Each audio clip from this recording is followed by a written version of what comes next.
Hey everybody, this is Cromar with TGN. I'm here today to bring you some more Rift coverage during the Rift beta. This is the warrior class, the Warlord, and I'm getting beset by lots of mobs here. Trying to do my best. I really wish I could get some support. There's just a bunch of attacks coming. The beta is almost over, and I think the GMs are sending some more attacks at us here just for fun. So I'm just going to run away from... Oh, there we go, public group. Yeah, but there's nobody here. I think everybody's logging off because they're expecting the beta to end soon. But what I want to do is real quick before this is over is I do want to talk about the Warlord a bit. Now this is going to be a pretty short video and not a lot of information heavy, unfortunately, because I just really didn't have much time to spend with the Warlord, and the Warlord is so unusual. And it's a defensive support, so it's a tank, but it's a support. I don't get that, but here I'll just pull these guys. I'm gonna use my AoE taunt and get them on me now that I have some backup, and yeah, I'll just target the lower end guys. I'm using an ability called Empowered Strike, which is an attack point generator that gives you an armor bonus, and I'm using an AoE called Lockdown, which actually roots the targets in place. So I guess if you lose aggro or something, it doesn't really matter. But I'm having to use Reaver abilities like Dire Blow.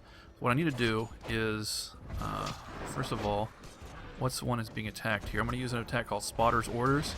And as you see here, it increases the damage taken based on how many attack points you use. And that's from all targets. So what happens is this, by putting that support ability on the target, it causes your entire raid to do extra DPS, which is certainly welcome.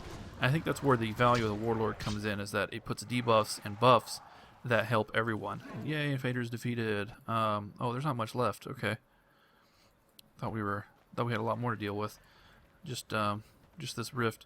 Well, anyway, the Warlord is like a support tank spec, like I said, and these, I'll just go over the talents very quickly. Some of them are just plain defensive, like armor, dodge, block, but you get things like this, Call to Battle. It gives an attack power bonus, kind of like the Bard does, but it's as a finisher, so you can't just spam it. Then higher in the tree, you get some other interesting stuff. Aid Command. This is on a cooldown, and you've noticed that it puts a debuff so that you can only use it every you can't use it every 5 minutes, which is kind of interesting. But what it does is for 20 seconds, it increases the healing ability of everyone in the raid. But it's only 15%, so I don't know why the cooldown is so brutal. But still, that could obviously be very useful in burn phases for bosses.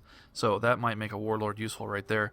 And then here, Rallying Command is pretty much the same thing, except it's health and resistances, which you can only use once every 5 minutes.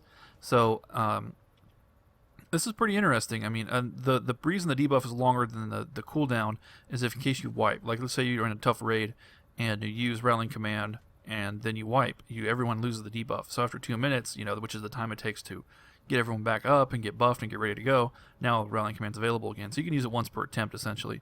This is the same way that they have Bloodlust set up in WoW, if that's something that you're familiar with. Let's see, they also get a nice disarm here. Disarm strikes enemies' weapon, disarming them, and then disarming a target reduces their parry, dodge, and block. So this is a nice ability as a sub-spec, because it's available so early. Other nice abilities you get, this is the Spotter's Orders. This is the one I mentioned. Let me just show you with the tooltip so you can see the actual damage amounts. Plus 26 damage, plus 14 damage over time effects with 3 points. But it's only a 6-second duration, so you need to constantly refresh it. It's probably going to be your main finisher in a battle. I do also have Dire Blow here. This is a Reaver ability. The reason I went this spec here is mostly because it's under suggested pairings. But I just put points in Reaver because I needed some kind of offense on this character for this video. In a more serious tanking situation, I'd probably put him into Paladin for all the extra block and one-handed weapon damage. Gosh, I don't know, some other stuff here too. So let's just pull a couple enemies solo and see what they look like here. I'm going to use my ranged taunt here. Empowering Strike. Then I'm going to use Lockdown, finisher. And they slowed me. It doesn't do much good, does it? So, Dire Blow. Now, I didn't even use my Reaver abilities in that guy. Let me Reaver him up here. Put my dots. So yeah, this is hardly, this isn't fast at all, but that Dire Blow sure hits nice, doesn't it? 300, that's a nice crit. And eventually knock him down.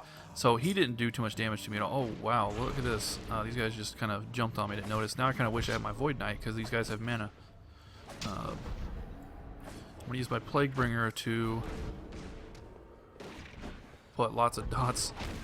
I might regret this because they are going to all come on next to me now. So I'm gonna use my root. Oh shit, my root's not cooldown. Oh, I'm gonna die. I don't even have any good potions. What the fuck am I doing? I am so screwed. Oh, my root's ready. Oh, rooted. Suckers! Chase me down now. Oh man, that was brutal.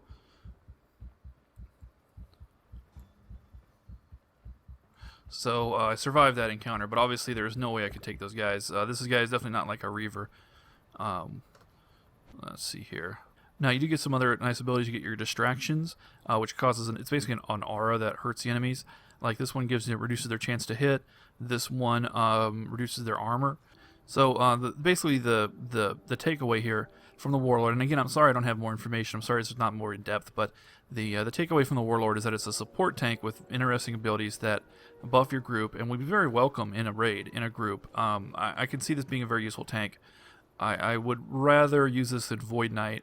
I'm questionable if I would rather use this in Reaver or Paladin, though. Paladin is such a simple tank, but it's so easy to figure out and understand.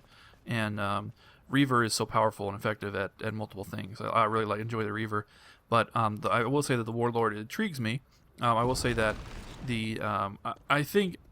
Okay, well, let me just talk about other games for a minute. When you in other games, when you outgear an instance, like Heroics and WoW, the mitigation of a tank, its defensive abilities, its threat holding abilities aren't as important anymore. Once you've outgeared enough that you can clear, the only thing that matters is how fast you clear the instance. And this is where I think the Warlord will really shine. When you really outgear an instance and you go in as a Warlord and put Spotter's Order, and it will just cause everyone to kill the target faster and stuff like that. I think that's where you're going to see the most utility out of this class. These are a bunch of half health guys, so what I'm going to do is see if I can't... wow, that's a lot of them.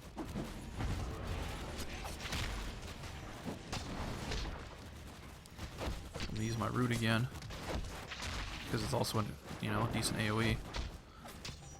Now, I'm going to do pretty good against these guys. These guys are weak, though, so this isn't like a normal multi-pull. But hey, still killed them. Alright, load you up with dots. Finisher. My finisher Dire Blow there is from Reaver. I think I mentioned that already. Okay. I don't think I have an interrupt with this spec.